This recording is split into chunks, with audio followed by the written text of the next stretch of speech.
Hello વિદ્યાર્થી મિત્રો, હું પીઆર બારોટ પ્રગતિ ટ્યુશનની ઓફિશિયલ YouTube ચેનલમાં આપ સર્વે મિત્રોનું હાર્દિક સ્વાગત કરું છું. આજથી એટલે કે તારીખ 20 મે 2026 થી પ્રગતિ ટ્યુશન ક્લાસીસની અંદર શૈક્ષણિક વર્ષ 2026-27 માટેનો અભ્યાસ શરૂ થઈ ચૂક્યો છે અને આપના માટે અભ્યાસ સરળ બનાવવા માટે પ્રગતિ ટ્યુશન ક્લાસીસે નવી YouTube ચેનલ બનાવેલી છે, જેના દ્વારા રોજ એમાં વિડિયો મૂકીને આપનો અભ્યાસ સરળ બનાવવાનો હેતુ છે. એ જ હેતુથી આજે હું તમારી સમક્ષ ઉપસ્થિત થયો છું અને આજના વિડિયોમાં ધોરણ 10 ગણિતનું મહત્વપૂર્ણ ચેપ્ટર અને ખૂબ જ રસપ્રદ ચેપ્ટર એવું ચેપ્ટર નંબર 2 બહુપદી વિશે આપણે વાત કરવાની છે, એટલે કે બહુપદી વિશે ચર્ચા કરવાની છે. તો ચાલો શરૂ કરીએ. હા, શરૂ કરતા પહેલા મિત્રો, આજે આપણે એટલે કે આ વિડિયોની અંદર બહુપદી ચેપ્ટરનો સામાન્ય અર્થ અને બહુપદીના પ્રકારો વિશે ચર્ચા કરીશું અને ત્યારબાદના વિડિયોમાં આપણે બહુપદીના સ્વાધ્યાયના દાખલા, ઉદાહરણના દાખલા તેમજ પરીક્ષામાં પૂછાય તેવા દાખલા વિશે ચર્ચા કરીશું. તો ચાલો શરૂ કરીએ. તો સૌથી પહેલા ચેપ્ટર નંબર 2 બહુપદીઓ. તો એનો સામાન્ય એટલે કે આપણને યાદ રહે એવો અર્થ આપણે જોઈએ. તો આને પહેલા તો આપણે સંધિ છૂટી પાડ દો એટલે આવું થાય વિદ્યાર્થી મિત્રો કે બહુ વત્તા પદીઓ. શું થાય? બહુ વત્તા પદીઓ. હવે આ બેનો અલગ અલગ અર્થ કરીએ એટલે આપણને બહુપદીનો અર્થ ખબર આવી જાય. પહેલો છે વધુ. બહુ એટલે શું થાય? વધારે.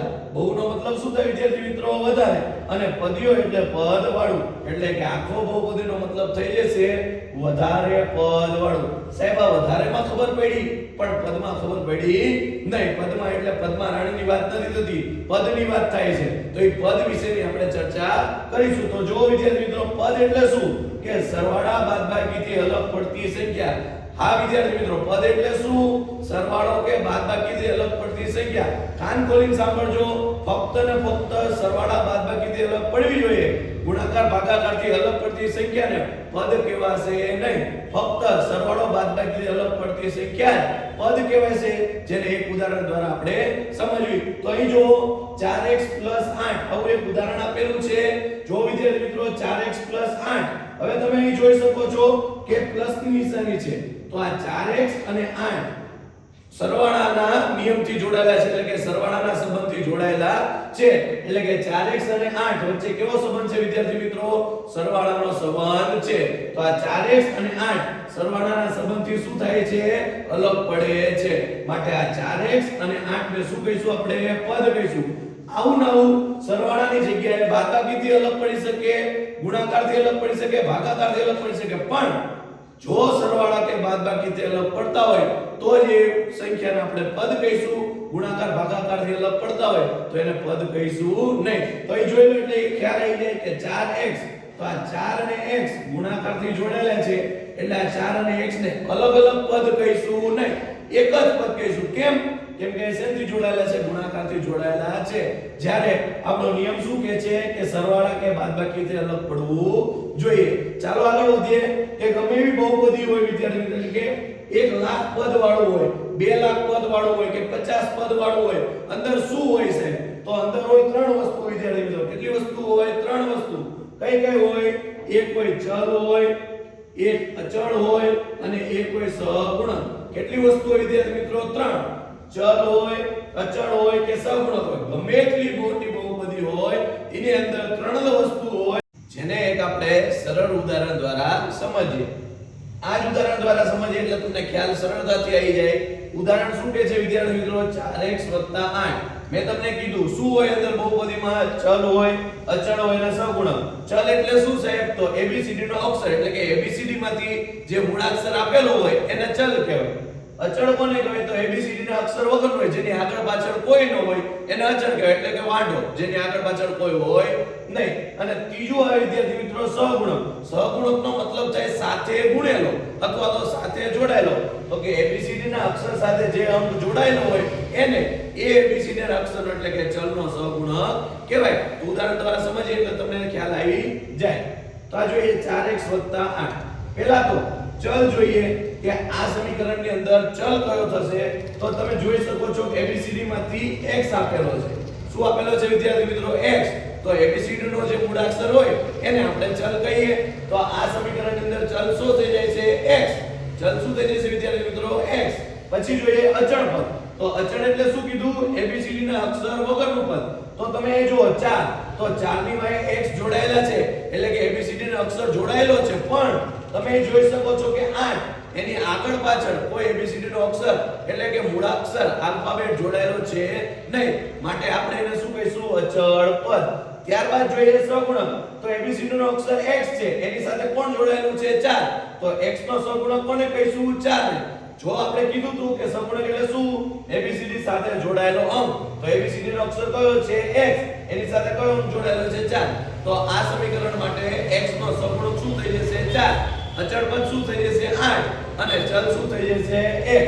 હવે આપણે બહુપદીના પ્રકાર વિશે સરળતાથી ચર્ચા કરીએ. મુખ્યત્વે વિદ્યાર્થી મિત્રો બહુપદીના બે પ્રકાર છે, એક છે ચલના આધારે અને એક છે ઘાતના આધારે. પહેલા ચલના આધારે શીખીએ, પછી ઘાતના આધારે સમજવી. તો પહેલા સૌથી પહેલા ચલના આધારે સાહેબ કેટલા પ્રકાર? તો બે પ્રકાર, કે એક ચલ સમીકરણ અને દ્વિચલ સમીકરણ. હવે સાહેબ એક ચલ કોને કહેવાય અને દ્વિચલ કોને કહેવાય એ અમને સમજાવો. તો આખા સમીકરણની અંદર એટલે કે આખી બહુપદીની અંદર ABCD ના અક્ષરોમાંથી એટલે કે મૂળાક્ષરોમાંથી આલ્ફાબેટમાંથી કોઈ એક જ અક્ષર આપેલો હોય. કેટલો વિદ્યાર્થી મિત્રો? કોઈ એક જ અક્ષર આપેલો હોય તો એને એક ચલ સમીકરણ કહેવાય. એટલે કે x આપેલો પણ ઈ x 50 વખત આપેલો તો 50 ચલ કહેવાય ના. મૂળ ABCD ના 26 મૂળાક્ષરમાંથી કેટલો છે? 1. એટલે કે એને કેટલો કહેવાય? એક ચલ સમીકરણ કહેવાય. મતલબ કે ABCD ના મૂળાક્ષરમાંથી જેટલા અક્ષર આપેલા હોય એટલા ચલવાળું સમીકરણ કહેવાય. જો એક ચલ આપેલો હોય તો એને એક ચલ સમીકરણ કહેવાય, જે આપણે ઉદાહરણ દ્વારા સમજીએ. જો તમે x² અને x બંને આપેલા છે, x² અને x ની 1 ઘાત એમ બે વાર x આપેલા છે, પણ આ સમીકરણને આપણે ફરજિયાત એક ચલ જ સમીકરણ કહીશું. કેમ વિદ્યાર્થી મિત્રો? મેં તમને પહેલા કીધું એમ કે આપણે એની ક્વોન્ટિટી નથી જોવાની, પણ ABCD માંથી કેટલો અક્ષર આપેલો છે એ જોવાનો છે. તો ABCD માંથી એટલે કે 26 મૂળાક્ષરમાંથી આપણને ફક્ત x જ આપેલો છે. ઈ બે વખત આપેલો હોય તોય ભલે, 200 વખત આપેલો હોય તોય ભલે, પણ એક જ છે એટલે આપણે આ સમીકરણને એક ચલ સમીકરણ કહીશું. એવી જ રીતે જો ABCD ના અક્ષરમાંથી બે ચલ આપેલા એટલે કે બે અક્ષર આપેલા હોય તો એને દ્વિચલ એટલે કે બે ચલ વાળું સમીકરણ કહીશું. ઈ બે ચલ 50 વખત હોય તોય ભલે, એક 50 વખત હોય અને એક વખત હોય તોય ભલે, મૂળ ABCD ના 26 માંથી બે હોય એટલે આપણે એને શું કહીશું વિદ્યાર્થી મિત્રો? દ્વિચલ સમીકરણ કહીશું. જો અહીંયા સમજીએ, આ છે x અને આ છે y, તો આ સમીકરણને આપણે ફરજિયાતપણે કેવું કહીશું વિદ્યાર્થી મિત્રો? દ્વિચલ સમીકરણ કહીશું. તો ચલના આધારે આપણે સમજ્યા. હવે એવી જ રીતે આપણે સમજીએ ઘાતના આધારે. તો ઘાતના આધારે ત્રણ પ્રકાર છે વિદ્યાર્થી મિત્રો: સુરેખ સમીકરણ, દ્વિઘાત સમીકરણ અને ત્રિઘાત સમીકરણ. ઘાત ક્યાં હોય વિદ્યાર્થી મિત્રો? હંમેશા ચલની ઉપર ઘાત હોય એટલે કે ચલના માથે ઘાત હોય. મતલબ કે કોઈ પણ વરાજો જે પૈણતો હોય એના માથે ઘાત હોય એટલે કે આપણે આમાં ચલને પૈણાવાના છે. કેમ? કેમ કે અચળ તો વાંઢો છે, ઈ પૈણવાનો છે નહીં. કોને પૈણવાના છે? ચલને. એટલે કે ચલની માથે ઘાત હશે. ચલ એટલે શું? ABCD નો અક્ષર. તો ચલો જોઈએ. જો ચલની મોટામાં મોટી ઘાત 1 હોય એટલે કે આખા સમીકરણમાં મોટામાં મોટી ઘાત 1 હોય એટલે કે 1 કરતા મોટી ઘાત આખા સમીકરણમાં હોય નહીં, એને આપણે સુરેખ સમીકરણ કહીશું. એવી જ રીતે મોટામાં મોટી ઘાત 2 હોય એને આપણે દ્વિઘાત સમીકરણ કહીશું. અને એવી જ રીતે જો મોટામાં મોટી ઘાત 3 હોય તો એને ત્રિઘાત બહુપદી કહીશું. તો ચલો એને પણ ઉદાહરણ દ્વારા સમજીએ. આ જ ઉદાહરણ લે એટલે તમને ખબર પડે. અહીં જુઓ તમે x ની 2 ઘાત આપેલી છે અને અહીં x ની 1 ઘાત આપેલી છે. કેટલી આપેલી છે?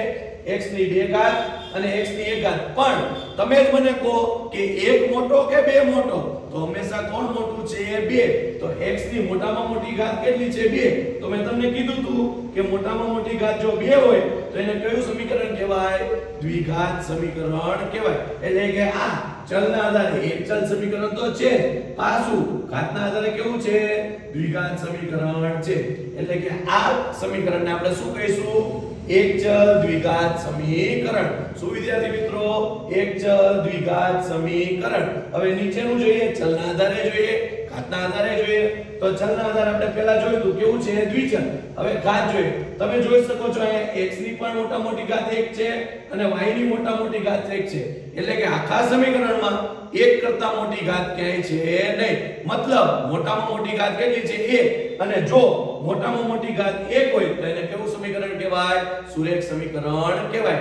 માટે આ સમીકરણ કયું છે? દ્વિચલ સુરેખ સમીકરણ છે, જે આપણે ચેપ્ટર નંબર 3 ની અંદર જેનો વિસ્તૃત અભ્યાસ કરવાનો છે. તો અહીં આપણે સરળતાથી બહુપદીનો અર્થ જોયો, ત્યારબાદ બહુપદીના શું જોયા વિદ્યાર્થી મિત્રો? પ્રકારો જોયા, જેનેથી આપણને બહુપદી ઓળખતા આવડી ગયું. આગળના વિડિયોમાં એટલે કે બીજા વિડિયોની અંદર આપણે બહુપદીના સ્વાધ્યાયના, ઉદાહરણના તેમજ કેવા પ્રકારના દાખલા પરીક્ષામાં પૂછાય છે એ બધા જોવાના છે. તો ત્યાં સુધી આ વિડિયોને જો ગમે તો લાઈક કરો, બીજા વિદ્યાર્થી સાથે શેર કરો અને પ્રેમથી પ્રગતિ ટ્યુશનની ઓફિશિયલ ચેનલને સબસ્ક્રાઇબ કરો. આભાર.